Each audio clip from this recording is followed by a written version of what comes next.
and welcome to the Gold Ghost and Guns podcast for July 24th, 2026. My name is Tom Luongo. We have a lot to talk about. It is episode 253, and when this guy is on the podcast, lots of words fly because he's very good at it. And he's almost very few people on this planet have an ability to string words together like I do in such a way that actually makes sense that I can even respect, and that would be General Blaine Holt. Good morning, sir. How are you? Morning. I am just having a whale of a good week. I have had popcorn at my side every day, watching these events, and whenever people get themselves and their knickers tied up into knots, I am just having a wonderful day. It's the Putin meme with the popcorn ball. Uh, for me, it's been a very interesting week, and I'll say this because I get at my intersection of capital markets, geopolitics. I watch all this stuff from that perspective, and I've had a number of different conversations with a variety of people this week that are all see the world a little differently. I did 2 hours with EM yesterday, EM Burlingame yesterday with Crypto Rich. We talked about we went from AI to the grift. It was and physics. It was great. We did 2 hours with Tommy's podcast with Matt Dines talking about the potential for Mexican bonds to blow up the world. Like we did it all this week. So for me, though, the one thing we really didn't talk about, I have talked about all these other things, but I haven't really talked about what we're actually doing in Iran this week, which has sent oil prices to the catastrophic level of 97.50 a barrel. Oh no. I know. Oh my God, the humanity. I'm sorry. I don't want to make light of the fact that we're having to bomb military targets in Iran, but cake or death. Like I've been doing this all week. Cake or death. Like what are we Yeah. doing? So you and I haven't really had a chance to speak because we've been ships passing in the night as we do the thing. So what are you seeing? What are you hearing? That you can or cannot say publicly. Blah blah blah. Let's just start Sure. there.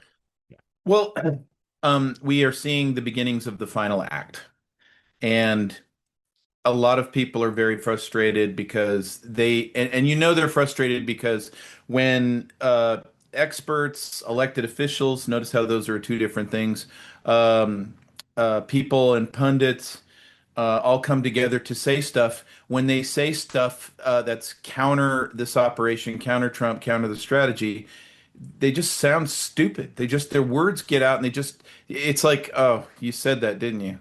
And what I'm talking about is statements like, this war has ground on for 5.5 months. Really, I served in one that was 20 plus and went to nowhere.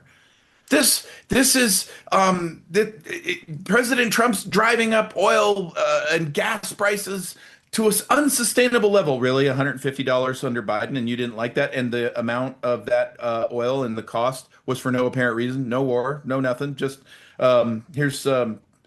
inflation for you, which his knucklehead said was transitory. So when people will opine about what's going on, and then now the newest flavor of the day is there's no way to get through this war. And these are other generals on TV, and I'm just flabbergasted, but I know why they're saying it.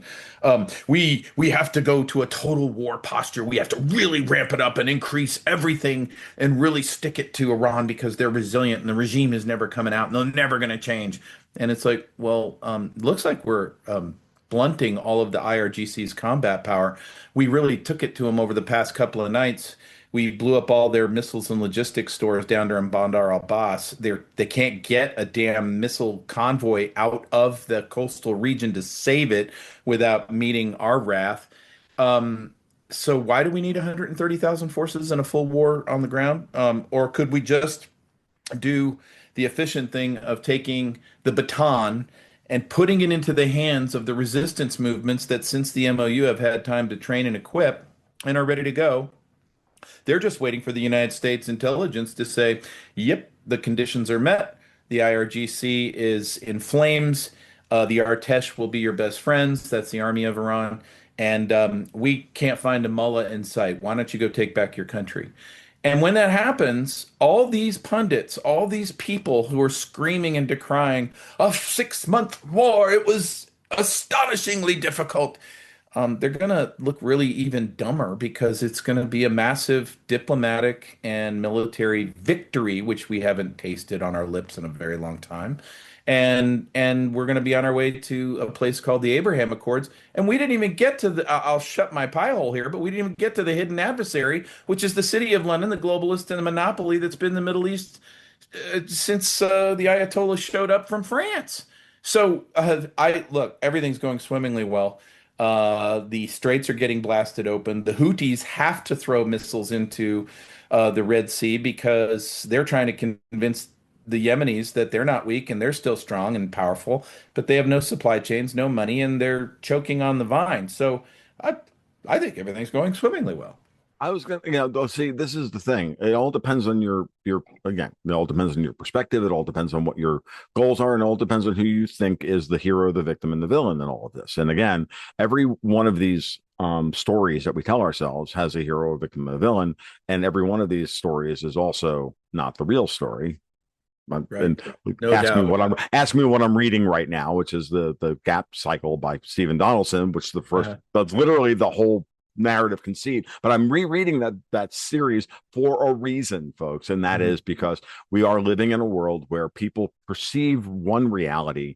But there are much deeper layers to all these other realities that are going on. And I'm not talking about like Philip K. Dick shifting realities, just the perceptions of the actions of the people that you see around you. So This is fifth generation war. That's what it's all about. It's ultimately all deception and information operations.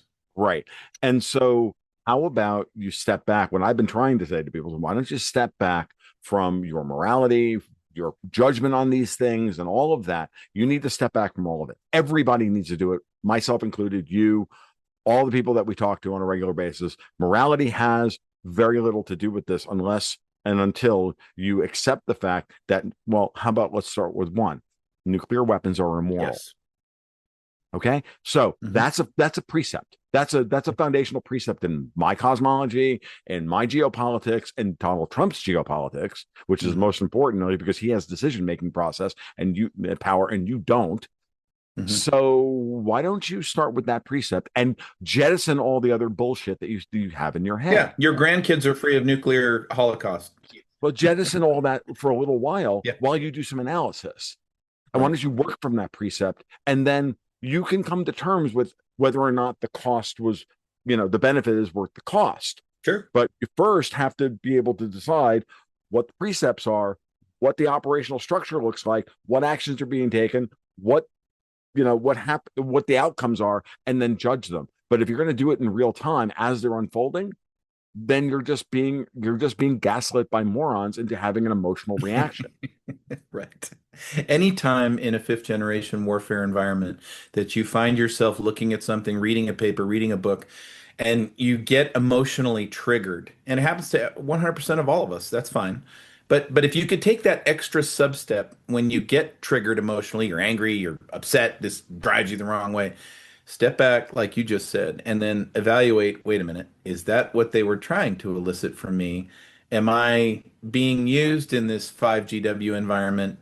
And then more often than not, that's where I'll start my investigation and start to say, well, why is this stimulus being put out there right now? One of the other things that I think is going to be very interesting after we get on the other side of this thing, and we will, probably before Christmas, but after we get on the other side of this thing, there's another element to this which I think is really driving Washington, D.C. bonkers. And that is the same things that Venezuela offered to us in terms of rewards. And that is it's a crime scene. It's a crime Mm. scene that if we have free and unfettered access into a free Iran that welcomes us in to clean up nuclear hazards and recover centrifuges and stuff and help them rebuild, there's mountains and mountains and mountains of evidence there about malfeasance with American politicians, American deals that were cut. How did 1.8 billion in cash show up here? Who's the one that looked the other way and it was okay to fund Hezbollah? How did ISIS get formed? All these things, these naked truths are sitting. And here's the other part, which I found tremendously smart, and people are wringing their hands over it. It's Pickaxe Mountain. Now, Mm. Pickaxe Mountain's a very interesting piece of geographic feature, let's say.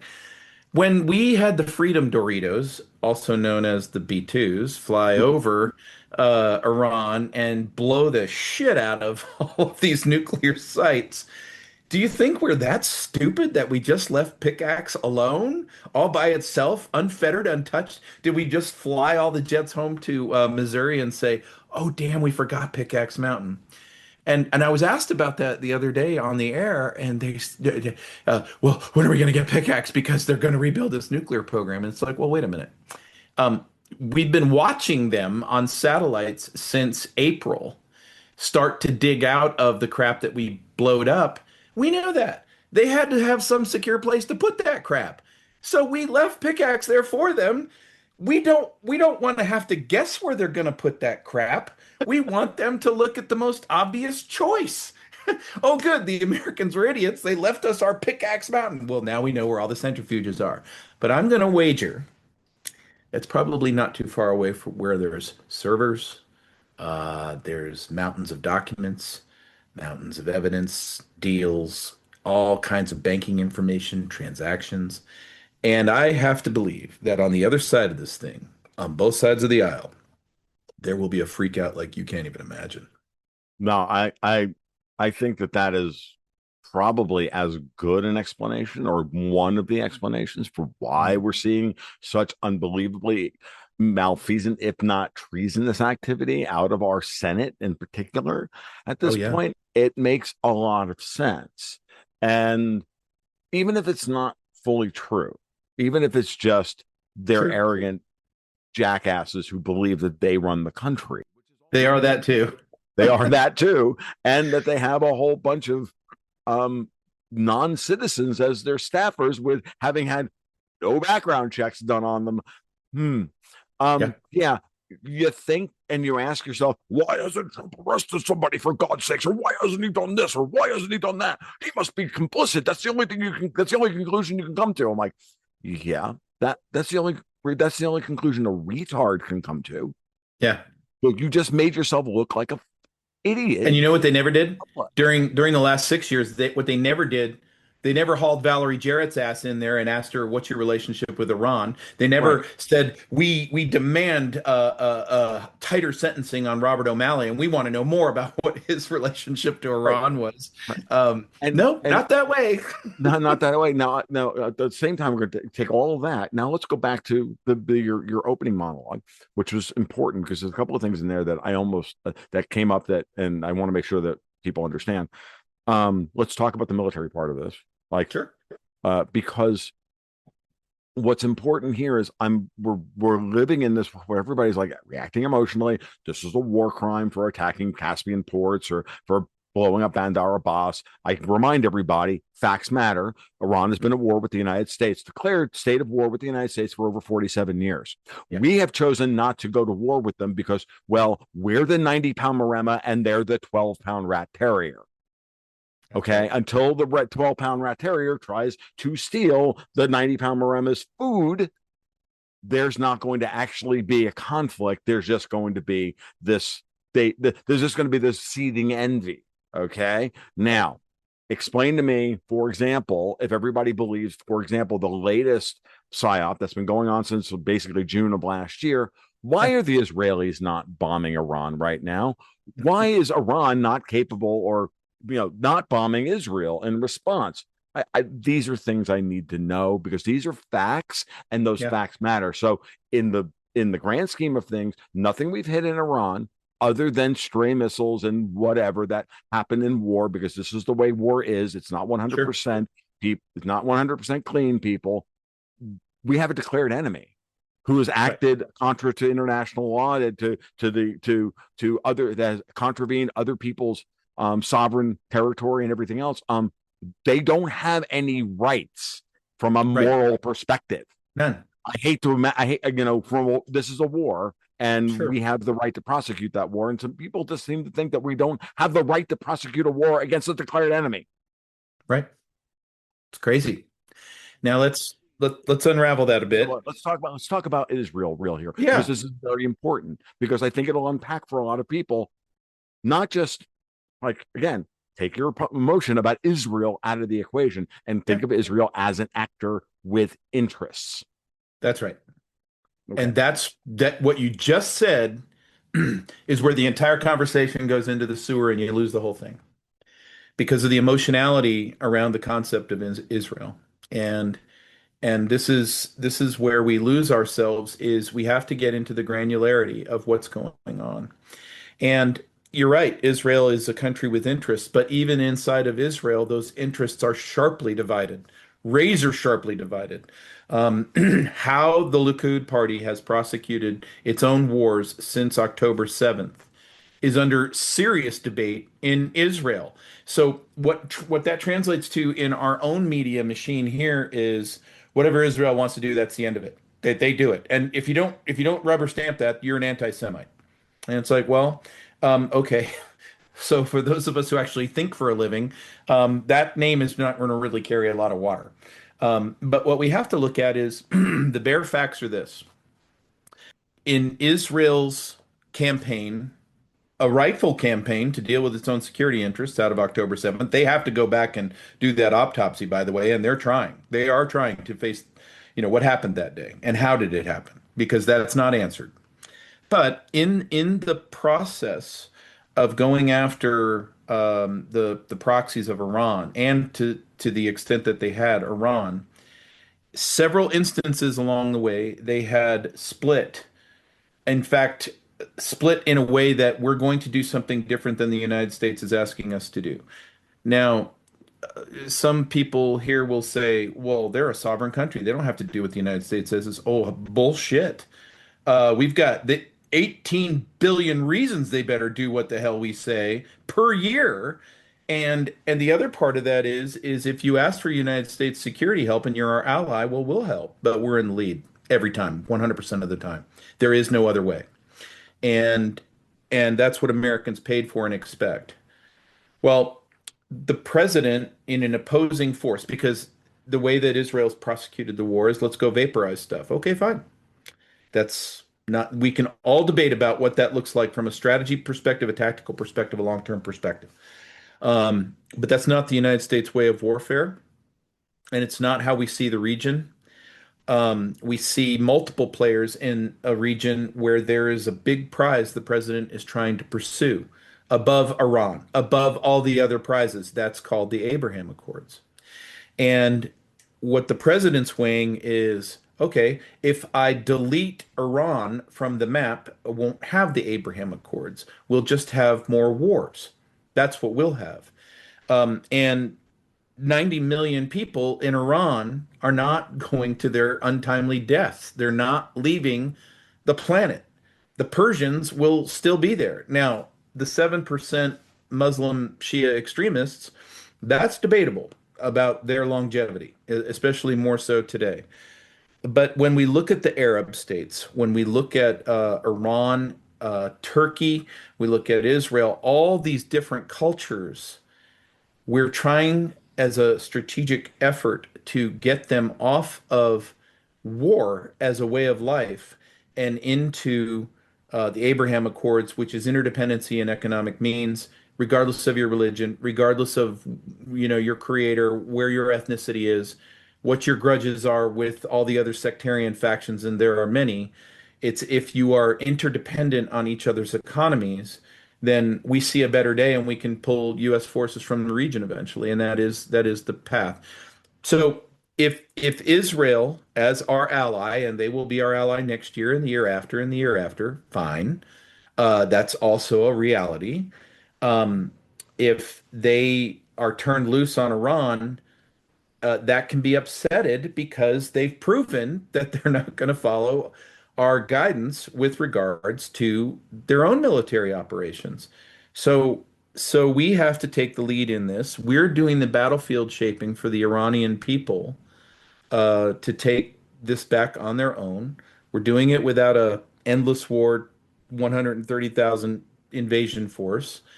And we have the opportunity with the forces we have there, 50,000 to not let this spin out of control for some wild card event that happens. And I do believe that the track we're on has already avoided a nuclear detonation in the planet. I absolutely firmly believe that. When Rubio said, and everybody criticized him that, well, we had to get busy on this right now because Israel was going to go do something anyway. And so giving the impression that Israel forced us into war. In many ways, we watching different actors like Israel and others maneuver in the region. Mm-hmm. Yes, that requires an American response Yes. because we're avoiding a nuclear war, and I think that we have. So there's two things I want to say in relation to that. The first is that it's pretty obvious then that by all of that calculus, and by virtue of the fact of how I led you into that response, which is that the Israelis are not actively bombing over Iran right now, Right. and the Iranians aren't bombing Israel for possibly two reasons. One, because they know that if they do reopen that can of whoop ass, that Israel's going to do the thing that is going to get 90 million people killed, or Hmm. a significant portion of 90 million people killed, which no one wants, Yep. including, interestingly enough, the IRGC. Because Hmm. remember, as I've said before, the pursuit of the nuclear weapon is the forever war. That's what they want. They Yeah, want the ability to blackmail. The minute they cross the sure. ultimate red line, then you no longer have blackmail. You just have revenge, and you just have blah. And then so they keep attacking their Gulf Arab neighbors because, well, you know, will make sure that nobody else has any water. Oh, great. So that's not a war crime. Okay, got it. Yep. Wait, that's number one. Number two is the following, which is that blows open this entire idea that the United States is Israel's 12-pound, whipping boy. Oh yeah. This is absolute fucking nonsense. There are there members of our political class that are, carrying water for Israel more than the United States? Duh. Okay. Yeah. Do you, have you watched these people? Like, have you met Ted Cruz? Fuck off. Like, I get it. Yeah. That's not the issue. Okay. That does not equal blah. And when Rubio says, and this is the second point, when Rubio says we had to do this because this was going to happen, and Hmm. Israel was going to do X. What that says is not what you wanted to say, which is that, again, see, that's prima facie evidence because I'm Alex Jones and I'm a moron and I say this is they're owned by Israel and blah blah blah. Okay, fine. Aside from the fact that that's not even Alex Jones. Okay. Yeah. What's important here is to understand that no, Trump had a red line. He made this red line abundantly clear for the last, I don't know, 47 Right. years that Iran should not have a nuclear weapon. So if you're the bad guys, if you're the Yeah. ones trying to create this, they were trying to create this outcome because you think you can then blackmail the world with a closed Strait of Hormuz because that is your military doctrine, and you're going to suck our aircraft carriers into your fast attack boat strategy and your dumb drone strategy. Great, Pratt. Hmm. No, that's what happened, folks. This is the scenario. Then you would let the Israelis know you're about to cross that red line, Well, let's and war game that a therefore little you bit. forced a response, and Yep. then just let the outrage machine fly, do the thing that you need to do, all of Hmm. it. And I'm like, I'm so over this inability of people who should be smarter than this to be able to do that calculus Right. because of their emotional investment of what they saw in Gaza. And then you can really say, oh, by the way, who Yeah. the hell do you think? Why do you think we don't know what happened on 10/7? Yeah. That's right. Well, Now let's war ask game now this. answer that question, let folks. let, let Maybe let's take this path a little bit different. So let's sure. because Rubio in that remark, he can't say the other parts of the statement in his capacity as the State Department secretary. He can't. And what if he had continued it on, if he had continued on that tack and said other parts, then he would have invited a whole nother mess. And this is what I mean by this. So let's just say that Israel, who had been openly and publicly stating and advocating that the oil infrastructure and the electric and the gas infrastructure of Iran needed to be vaporized, excoriated, eliminate all that. Okay, play that out. Let's say we turned them loose and said, yeah, go do that to them. Okay, fine. 18% of China's energy currently is under threat with this Iran fracas. And that's where they get 18% of their energy at a great reduction, I might add, which is never coming back to them. But in the process of this, by blunting that idea, and Israel already proved they meant it because they went and took out a petrochemical plant that was pretty damn important. It was the either the first or the second largest one in Iran. Hmm. But that already sent the message that if we turn you guys loose here, you're going to do exactly what you said you were going to do, and you're going to eliminate oil as a part of the Iranian economy. Now, great power competition, I can understand that. You're a competitor with Iran, and you're always going to be in this region economically.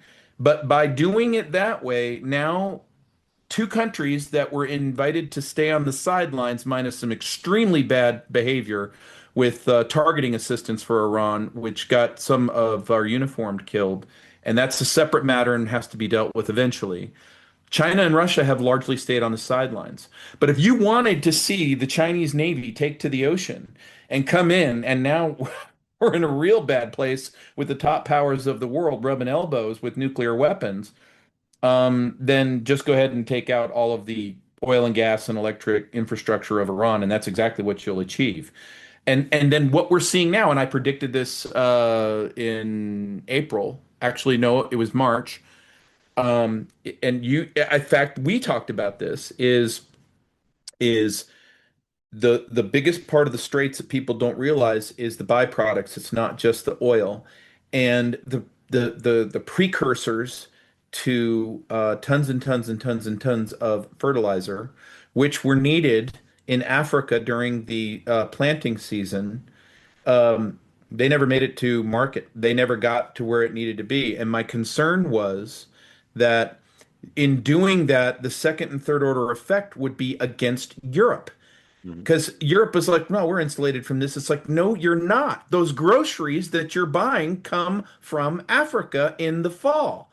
And right now, Austria is the first one to admit what's really going on. Their prices in the grocery stores are streaking off into the moon, parabolic, Hmm. because there's now food shortages starting to appear across Europe. This is a result of Europe not minding its own vital interests, not supporting the Trump administration, NATO falling apart, and this is all rolling up to the sovereigntists versus globalists war. And this is why the adversary that can't be seen in this whole thing is sitting in London. And Because so right, people no, have to understand how complicated this shit is. well, at the end of the day, it's not that complicated. But then you say to Yeah. yourself, okay, then if you say that there's a London Tel Aviv connection, which we know there is, Oh, and there are yeah. other factions in Tel Parent Aviv that company are and you, subsidiary. you've got all sorts of things going on. Remember, Israeli politics is even more hideously complex than American politics Oh, or yeah, British by politics. far. Right, it's a mess. But there are certain factions that they have the control of the military lever arm in order Mhm. to put everybody on a path that is irreversible. Who benefits from the path? Cui bono. Who benefits from that path? So who Mhm. benefits from making the Israelis the targeting reticle for the bomb that goes off to start the friggin' world war? Yeah, Oh, that's the question everybody needs to be asking. That's the exactly. answer. That's the answer. You, me, the Yeah. rest, we've all seen it. And it all traces in a simple fashion back to a specific group of people, not Yes. necessarily any one monolithic organization, including quote unquote City of London, which again Right. isn't even itself a monolith anymore. Like Right. we're at a point, folks, where once you get into chaos, we get somewhere between Dexter White's stochastic history is just a bunch of shit people do, and and oh, by the way, it's all directed. There's a third Yeah. way between there, which is that once the old order starts breaking down, once people start poking the old systems, you start getting random effects Yes. within a directed framework, and it becomes very, very hideously complex. But Blaine and I have basically simplified it for you. Somebody was feeling the heat. They wanted the United States and the Chinese and the Russians to get into a war Hmm. because that way, hey, at the end of the conflict, they're the only ones who haven't been bombed. Yep. And they Okay. spackle over their crimes, which they've done in World War One, World War World War Two, all II. these other wars. They spackle over their. So what's happening right now? The monetary systems are breaking down. Liquidity is and all this is breaking down. yeah, yeah. No, what I'm going to say is you're absolutely right. And my point is that they always send their capital out before they start the process. Amen. Okay. That's what's happening. So That's right. and like this is not difficult, folks. And I identified this basic thing 6 years ago. I was on the Duran one day, and I went, no, they clearly, like London and Davos, clearly want the United States and Russia into a fight, or failing that, the United States to get into a war with the Chinese, or both of them simultaneously, because that's the only way they win this game. And Yeah. I think it was at that moment that Alexander Mercouris got really uncomfortable, to be honest with you, Yeah. because he kind of Yeah. went, like, look, that's what they're doing, and if you don't like Yeah. it, if you don't like it, that's fine, but that's They reality, they have and been that after model is still operative. they have been after World War III in my estimation since 2015. Yes. They understand, and what they do in these phases is they steal everything that's not nailed down. This globalist trope that you will own nothing and you will like it. Man, they mean it, because we're going to steal everything. We're going to incarcerate you by some means, digital or other, and we're going to depopulate the shit out of you with a thing we call World War III. And we're going to make a guy, somebody, it'll be Xi Jinping or Putin, will make him the bag holder. And what President Trump has done is put a fire blanket on all of it. And he's denying that to them. And they're not getting their World War III, but they are getting to the end of the Ponzi scheme. And so, what I think we see next after this Middle Eastern chapter, or this battlefield in the true global war, Mhm. is subsiding. I think the next thing you're going to see, and they've already lit the fuse on it, is civil wars in Europe. That's next. You take away the food, you take away the freedom, you deindustrialize yourself, you invite millions upon millions of culturally inappropriate people to come in and rape your girls, and then you're the one going to jail if you complain about it. That's what Europe's doing right now. And so the Orwellian They're approach, depopulating all the Slavic men in Ukraine, and then absolutely handing they those are. beautiful women to these to freaking animals, and like Yep. it's all awful. And like, okay, that's great. And I say, if wall it all off, turn it into a John Carpenter movie. But But what I that's the next battle they're pitching. That's that their next step. right, and they want, and what they're honestly telling you, by the way, I know you've probably noticed this, but they've also told us that that's, by the way, your future. They We are have. showing And they you mean that, it. and they mean it. And that's when you hear Alyssa Slotkin say, if we pass the SAVE Act, Democrats will never be able to Yeah. win another election ever again. Yeah. Uh, that didn't go over well with the base. Oh, no, cover, cover, cover, cover. Oh, and Or women will never get a chance to let's vote. expand that, Alyssa Yeah. Slotkin. Don't just limit it to Democrats. Yeah. Professional politicians really get hurt in a Save Act world. Yeah, that's right. And then Gavin Newsom was out there the other day screaming about Trump's speech on Thursday night, Of course. a week ago, about how this is crazy. This is 25th Amendment stuff. He was unhinged. I'm like, what they're telling you, folks, is that no matter what happens, because it's, by the way, I don't know if you noticed this, because I noticed it. I'm like, I just looked up at the calendar. I'm like, oh, it's the third week in July, which is Yeah, about the time that Axios and HBO in 2020 told us how that's they were right. going to steal the 2020 election. Right That's about right. that moment, because this is now the official opening of the election season, a week and a half before Congress goes on hiatus Hmm. to go campaign, right? So the political calendar is set in stone, right? And I'm like, oh, okay, I see. So what you're telling me is that no matter what happens, you're going to try and start a civil war on November 11th or whatever it is, because Absolutely, they you're plan it. not going to accept the Yep. outcome of this election No. if there are people on if the President Trump says nope, we're putting ICE agents at the polling stations, which he has every Yep. right to do, and he doesn't need an emergency order to do that. No. He can just tell ICE to show up. They're like, just be at these addresses. Yep. Like, oh, by the way, here, no, the papers, please. Like, Yeah. we get to have that conversation in a world where there's somewhere between 25 and 90 million illegal immigrants in the United Right. States. Right. Right, voting. No, I'm sorry, you don't get to go in the building. Like, That's right. tough. Like, I'm sorry. And so, but And it's again, amazing how many folks were Republicans in life, and then they started voting Democrat in the afterlife. yeah, it's amazing how that happened. It's amazing. Yeah, in the afterlife, like, dead people. I see dead people voting. Like, really? Okay. But uh, um, so, but again, I want to like go put the pin on. There's so many things to talk about, right? But let's put the Mhm, pin on this whole idea of who is and who isn't wagging the dog here. mhm, What you laid out, I think, very effectively is that Trump avoided the trap that was mhm. being set for him by putting the Israelis on a leash. Yes, most assuredly, most assuredly he did. That needs to be Absolutely. said multiple times. Yes. Trump avoided the World War III setup by putting Israel and Netanyahu on a leash.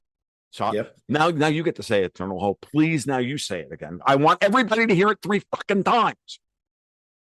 President Trump has done an appropriate balance check on Israel's influence and their ability to move freely about the Middle East militarily. But here's another check on that. It shouldn't be lost on anybody that when President Trump said, "Here I am at the NATO summit in Turkey, and the only reason I'm here is to be with my friend Erdogan. And by the way, brother, would you like some F-35s?"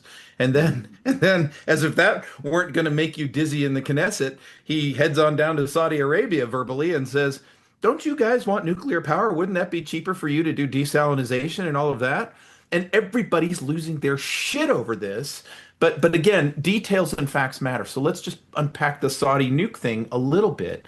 Sure. It's did we really say you can go ahead and enrich uranium or plutonium in Saudi? No. And then the other part is where is nuclear electric generation these days? It's not in uranium massive nuclear power plants. In fact, that would be strategically a dumb idea for Saudi Arabia to do because it presents a big target. So, what's coming on the horizon right now? You have companies like Valor Atomics that are doing Chorizo pellet nuclear fuel on a micro nuke basis where you can go ahead and power a desalinization plant forever.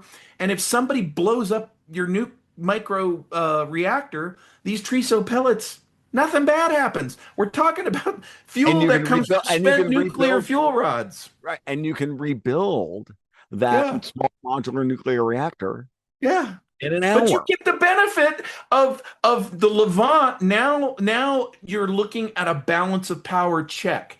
The Mm-hmm. United States is not picking one hegemon for the region and saying, you're the hegemon, you win. In fact, it's the exact opposite of that. Exact It's opposite of that. it's you're Yes. gonna all contribute to this thing called the Abraham Accords, and you're gonna all have reasons not to go blow up the other one. Right. That's what And we're infusing into the system, and, and and nobody likes it. no, And nobody likes it. if everybody doesn't like it, then it's probably great policy. Yes, because that's the like every yeah, no, exactly. That's a very important point in international relations, in geopolitics. A deal that no one's happy with is probably Yeah, the best that's a deal. good deal. Oh, It's I a see good everybody's deal. pissed off here. Oh yeah. Perfect. No, we're My good. work here Like, is done. hey, my work here is done. I can do this job from home and often do. Um, so like I know it's very clear. Like the turkey thing is very obvious. Like Oh yeah, let's it's just have a a message. conversation. Let's have a conversation about at the same time Erdogan decides he wants to get uppity, the Israeli Air Force versus the Turkish army. Like that's a win for humanity because So now the the Israelis take one out the area, last private equity firm, yeah, private equity army acting as a military in the world. Iran, the IRGC was one. The Turkish military is another one, and yeah. if you're going to let the Israelis do anything, let them be the bad guys taking out the Turks. The Greeks aren't going to complain. The Balkans aren't going Well, to complain. this The is where Russians aren't going to complain. the administration made a small mistake. Okay. They were so dialed in to the Israeli Levant, how everybody's going to react to all of this F-35 news. They didn't they didn't consult with Greece before that announcement, and they could have done it and it would have gone just fine. Mm, And it's a misstep. They have done the repair work since. hmm But it's one of those unforced error things where, I look at the State Department like, the president could use some help here. Um, guys, it's not a pickup game. This is serious shit, and we have to get everything right. Yeah, and the State Department is obviously focused on Cuba and Mexico, and there's Sure, all I these get other it. It's things. a hard world. Yeah, If you don't it's like a hard world, it's the a hard work, job. don't do the work. Yeah, well, it's like everything else. Like, Well, look at a pro baseball player. Let's go to my favorite, the Atlanta Braves. That center fielder, he gets that big ball that gets hit right towards the fence. We expect him as a professional to climb his ass up that wall, jump for life, and catch that ball. mhm, And fair enough. in geopolitics and in American governance with our State Department, I'm sorry, you have to be that good. You better be that good. You better be thinking for the president. And Mhm, right now we have, for I think the third or fourth time in our history, the Secretary of State is the National Security Advisor, and surely of the 17,000 people watering at the public trough, mhm. somebody could have said, "Have we told Greece?" Yeah, yeah. No, I get it. I'm not. This is the kind of criticism that we Mhm. should be leveling because the other Right. stuff It's is irrelevant. fair. It's fair. And Right. I'm okay. You can say, yeah, they got a lot on their plate. Absolutely. But at the same token, this is the US State Department in a time of war and a time of great powers conflict and everything else. That means you guys That's have right. to step up your game. And so now we That's found right. out what the upper limit of their of their operational excellence is. Yeah. That's the other thing It's we balls found and out. strikes. You Yeah, got yeah, to call balls and strikes. And look, like on things like that have yet to unfold as to how they're going to work out, like China.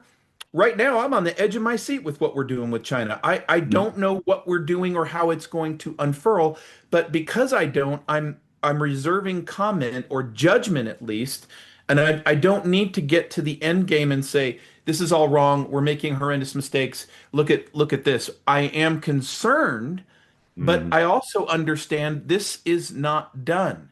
We're in the sausage making phase of this, and so I have dear friends who are publicly excoriating and have actually turned on President Trump and his strategy. And I'm like, well, okay, why?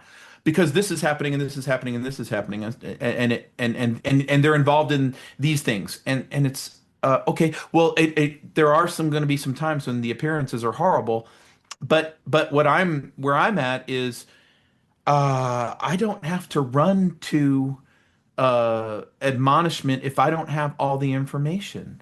I don't Right. have a clearance. I don't know what his strategy is. I certainly am not in the inner circle of 4 or 5 people that know where he's going. I know what I'd like to see happen, but that doesn't mean that I can go, since I don't understand it, I must judge it now and condemn all of it. It's buckle up. We've got plenty of time to throw rocks at this administration later on if it just doesn't go the right way. So, Um, so but we he's the pilot of the airplane. The airplane's already taken off. We've got tickets and we're in the back. Write a suggestion on a bev nap and send it up. But that's the best we're gonna do right now. yeah, so what you're saying is that by you not indulging your endocrine system Yeah. and indulging your dopamine addiction, that you're not going to immediately respond with a comment about strategy about policy and strategy of which you Yeah. don't have enough facts. Wow. Right. See, and this is how I know that you're not City of London, Blaine, because Yeah, Tommy's podcast. Tommy accuses me of being a 17,000 star general and the Illuminati, and that I'm actually in Orion and I'm an Archon. yeah, I just it's really funny. It's like me being part of the $7,000 club and wearing a mouse suit. It's just like whatever. Okay, guys. Are we back to the people say dumb shit during times of stress? Like, Yeah, of course. okay. Of course. So I mean, I just think it's hilarious. Like, if you guys have no idea what it would look like if I actually did put on the mouse suit. Like, you don't want that world. Like, if Yeah. you think the Israelis would go off half cocked over what's going on in Iran, you have no idea. Like, this is why I'm not this is why I'm a commentator and not anything more than that, folks. Like, let's just leave it at that, because President Luongo would just have already blown up the world 16 Well, times over. the ultimate would be I always just say this when I get into these little tips is like, would you like to be waking up in Kamala Harris's America this morning? Exactly. Is And that the America that you'd like to be waking up in? and this is, I think, maybe the that's the best bridge to what we're about to deal with, which is of course what you've been talking about with the shot clock and the Yeah, midterms and what are you doing and what is he doing and all that. Because as I alluded to earlier, they're telling you what their strategy is going to be on the day yeah, after election day, that's right. which is they're not going to accept the terms of the No, they're outcome of the not. election. And that If is they're also the big around, right, and that's also the biggest tell that they know they're going to lose. Oh, by the they way, might not even be around. right, right, They might exactly. not even be here. Yeah. Well, what do you mean by that?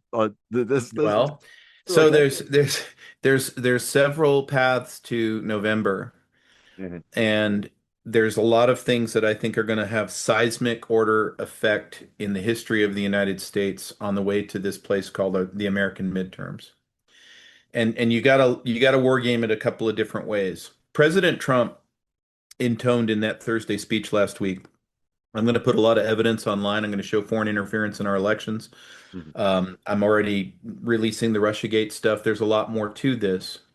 But we also know that DC is eaten up at the judicial level, inside the very administration, in the agencies, down to the cubicle warrior. We call these people lovingly as a group the deep state. And there are sealed indictments in the thousands. And the determination the president has to make is, our government, and not just at the federal level, is it so ate up with corruption, bribery, extortion, and blackmail that it's incapacitated.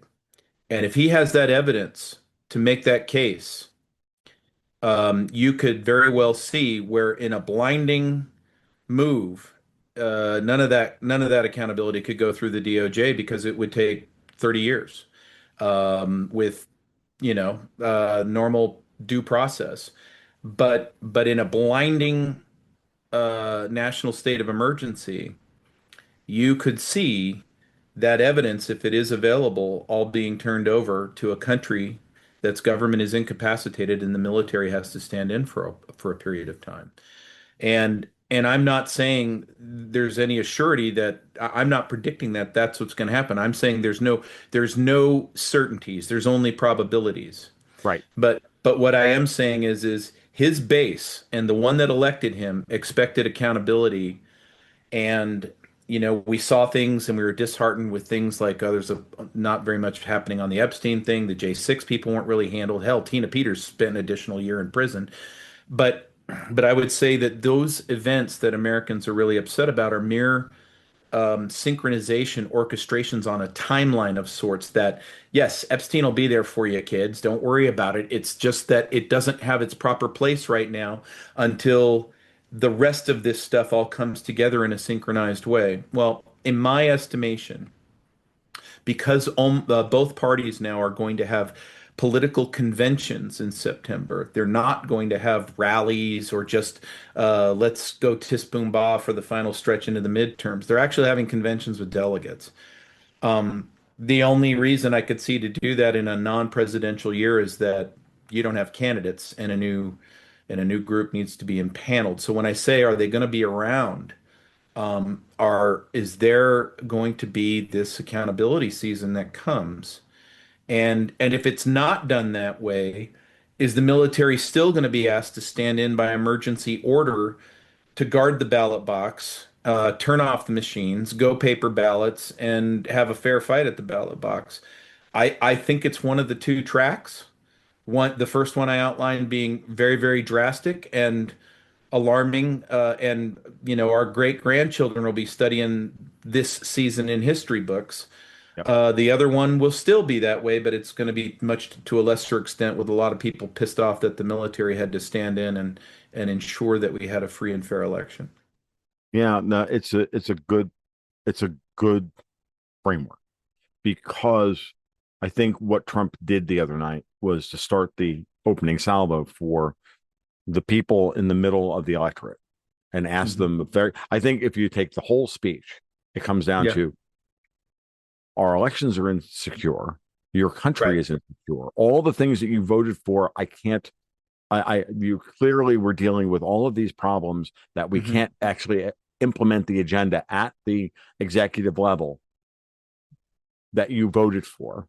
because our elections are and all of these things. So my question to you, the American people, is what are you going to do about it? Right. The issue here is about agency. It's about Hmm. countering the demoralization campaign that is clearly obvious to empower the collapsitarians, Hmm. the jokers, the vandals, whatever you want to call them, libertarians. I'm good with that appellation at this point. Um, Hmm. so, and I mean that sincerely. Yeah. Like I put that out to my former libertarian brethren. Who do you fucking want to be? Hmm. I've been screaming this at them for the last year and a half, and they like to chuckle and collapsitarian back at me. Do you want to laugh? Fuck you. You want to have a civilization or not? Do Hmm. you or not? Right. No, you don't? Fine. Then you're just right wing communists who don't want to pay taxes. Right. Okay, got it. Thank you. At least we're clear as to who we get to shoot first. Hmm. Okay. There's Now, another tell, Tom, yeah. and that speech. Take the speech. Mhm. Remember that he is the chief law enforcement officer of the United States. Bingo.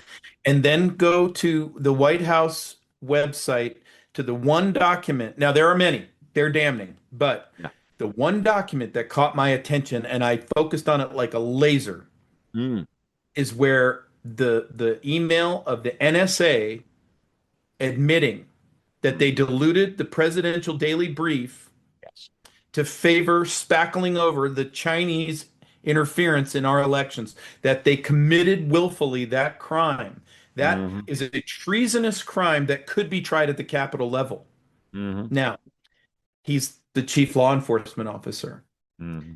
Nobody got rolled up the day Nope.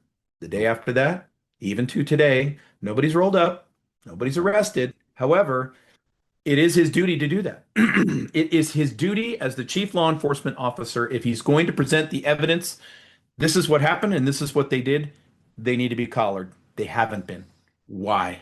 Because there's something bigger coming. Right. Um, and again, on top of all of that, just to finish the point, what Yeah. country do you want to live in? Yeah. Right?